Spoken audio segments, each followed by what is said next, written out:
Hello viewers, it's Jimmy Carrick on the Jimmy Carrick TV. Welcome to my show on my channel. Today we are bringing you unfolding stories. Please consider subscribing and liking the video and share it. We are the road to 1 million subscribers. Thank you for being my guest. My guest today is a young African who have love and passion for Africa. Hey. Thank you so much, Jimmy, for inviting me on your talk show. I am Dude Panchol Jonkuch. I'm the founder of Boer Young Leaders Forum, and I'm the founder of African Historic Poetry, and I'm a co-founder with my brothers and my friends, the co-founder of Supreme Nation. Supreme Nation is comprised of companies in one enterprise. Thank you so much for having me. You are highly welcome, sir. Yeah. Thanks so much, Mr. Dude. It's a pleasure. We are happy to see you today. It's a pleasure. And we are glad you're going to help the young Africans, the young nation, the young generation to understand more about Africa and how much we do really love Africa. So you're much welcome. Thank you for having us. It's a pleasure. Yeah. So glad. Yeah. So Mr. Dude, we have heard so much misinterpretation about Africa. According to you, what is Africa? Thank you so much, Jimmy, for the question. The bad perception toward Africa, it's something that we are fighting for as African, because our continent is mispresented on the television. The way we're portrayed is not the way the Africa is. So it is hard to define what Africa is. According to me, Africa is not about the skin color. Africa is not about the religion. Africa is a continent comprised of human beings. It's not comprised of the race and so forth. According to your definition of Africa, it seems like you have so much love in Africa. What is this special thing that you think that maybe in some few years to come, Africa will be considered as the first world country? Mr. Jimmy, we've gone through a lot of atrocities in Africa, and we are healing, we are recovering from trauma that we have gone through as African. That's why the world is perceiving us as a third world countries. We're not a third world countries. We are just recovering from the atrocities. So Africa, if we have a good leadership, we shall have the Africa that no continent will reach.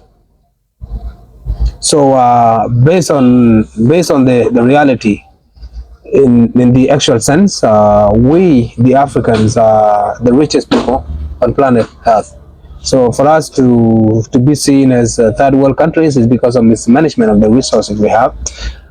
We have all it takes to make Africa great, but we lack leadership. We lack unity. Like the borders we're having now, these borders were brought by the colonizers, the same people that brought us into this mess, into this kind of environment where we see ourselves and where we're perceived as third world countries. So for us to come together, like for example, we have the SADC, we have the West African community, we have East African community, we have the Saharan community, which is Northern Africa. So when we bring these four societies together, we can have one Africa that we can enjoy, where we can enjoy in future and our children. Thank you. You mentioned about resources. You said we have enough resources in Africa. What are some of these resources, and how do you think that they are not utilized enough to make Africa as the first world countries?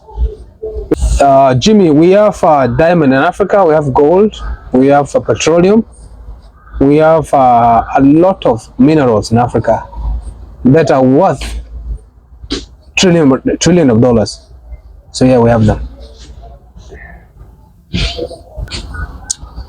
Your question, your answer is reasonable, but there's someone else will be arguing, like, even in other countries, like the first world countries, they have the same resources with us.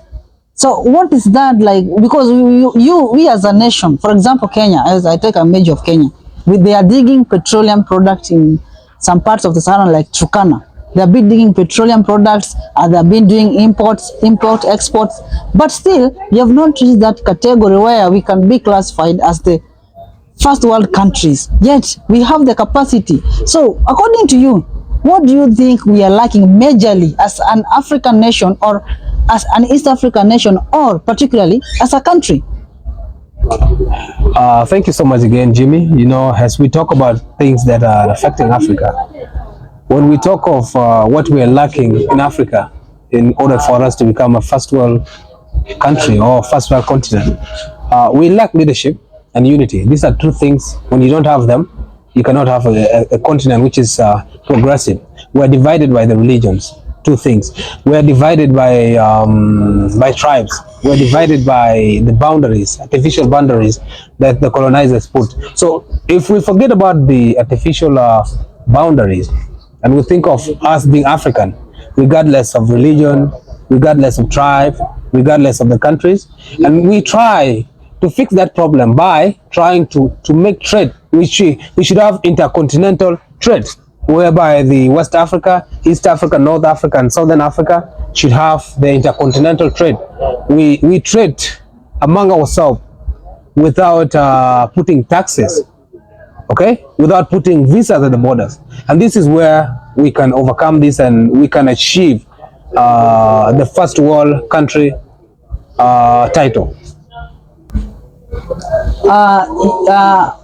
There's an influence where most of Africans, they are moving out of their country to go abroad, to go and work from abroad, in the name of, or in enticement that in abroad there is more resources and more capital than in Africa. You move from your native country to work in America, to work in Canada, Sweden, such kind of the upper countries. So what do you have for those people? What do you think? What is the impact of people leaving their country to work for another country or to work in a different country? Mr. Jimmy, as I told you, when the colonizer came to Africa, they had their own agendas. They had their own agendas to achieve. When Western countries sat down in Belgium, they sat down and they came to Africa to divide us. The reason why they were dividing us, it was not because they loved the land and whatsoever. They wanted our resources, and they wanted to make sure that in order to keep these people not to know what's going on really, we shall first lift up their cultural identity and give them our cultures. We shall first lift up their languages and give them our language. That's why you see, like in Burundi, Rwanda, Congo, the rest of countries which were colonized by the French are speaking the French language. Where you see the countries which were colonized by the British are speaking English language. The countries which were colonized by the America, countries which were colonized by the Belgium, they are speaking their languages. So like they have attached us to their cultures. So we think when we are here in Africa, we have poor leadership. A poor leadership that is not providing to the vulnerable people and to the citizens of these countries. So what our people do, because there's poverty in Africa. Is that what you're calling corruption? It's a corruption. In other words, it's a corruption, and it's a poor leadership. Because Jimmy, if you're coming in from a Kikuyu tribe, and besides you being from Kenya, you being a Kikuyu, you are first Kenyan before identifying yourself as Kikuyu, Kalenjin, Masai, Luo, Swahili, and so forth. You are first Kenyan. What do you want to achieve from Kenya? You want to achieve the agenda of Kenya. We want to first focus on what? We want to end the poverty in Kenya. Do you end the poverty by looting from the people that need those resources in order to develop? No. You need to first bring these people together. Once we don't take this slogan away of saying no, I'm a Kalenjin, I'm Kikuyu. Kikuyu is taken from us. Luo is taken from us. No. Luo and Kikuyu plus the rest of tribe in Kenya should sit down and have the agenda of taking Kenya away from the third world country to the first world country. But once we have the poor leadership of tribalism and segregation and the classifications, we shall not have what to achieve. As of late, you can see the Kenyan shillings and some other currencies, they have depreciated from against the dollar. What do you think is the impact? What do you think is the cause of all this? According to your question, Jimmy, the reason why this economy is flopping, it's not only in Africa. Some countries in Asia, some countries in Middle East are being trapped. You know why? You know, World Bank and IMF has truly trapped people, and they have put a system where our system will be weakened in order for them to benefit. So you see, the World Bank decides what to be done. World Bank, and then we have the resources that we exchange with dollars, right? But once we sit down and say, okay, fine, we have the resources, and these resources of ours can be exchanged with anything else. If you want my resources, like gold, like whatever, we have to come up with one currency as people, and we have to have like our refinery where we can be where we can try to filter our petroleum, then we sell it to the world.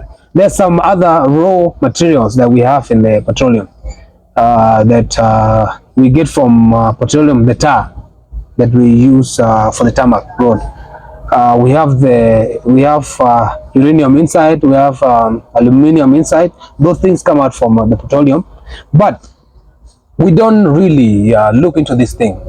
We call the foreigners, the West and the China, the Asia, the Middle East, to come and dig our oil, and then they get more from it, and we don't get more from it. So what we need to get our refinery. Like I've seen Dangote has built one refinery in Nigeria. That's something like progressive, and this is what someone from East Africa should do. This is what someone from Southern Africa should do. This is what someone from Northern Africa should do, and then you see Africa being a great nation.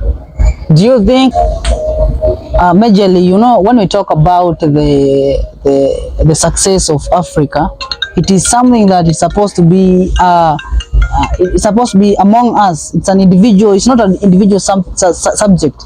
It's a progressive subject towards developing and success. We have to come together as Africans, leaders, and the political assignments, and every member who is associated with the membership of the Africa.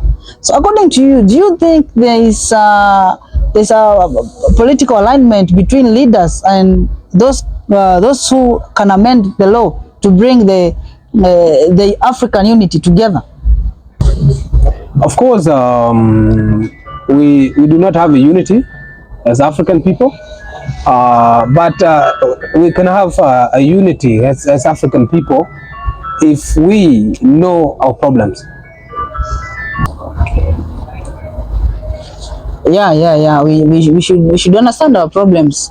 That's according to where you come from. So political leaders, you have heard from the Pan-Africanist.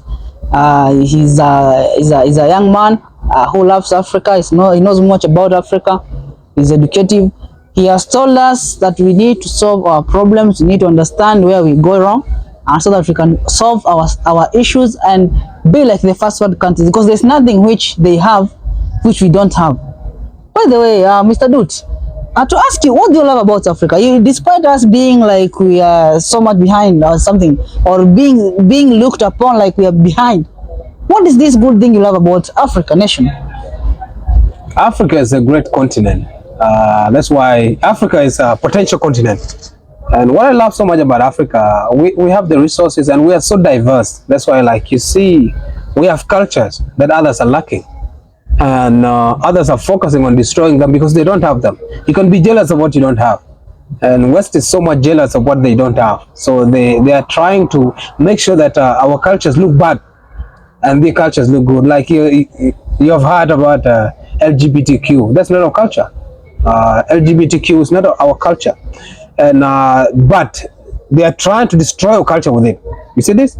So like we are a continent that has the cultures, norms, and the traditions that are guiding us.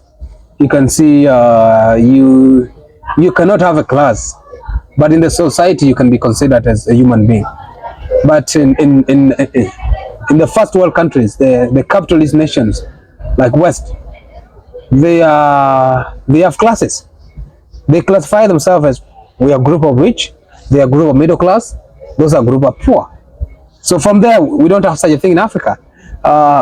Whenever we gather, like during marriages, ceremonies, during other festivals, we sit as African.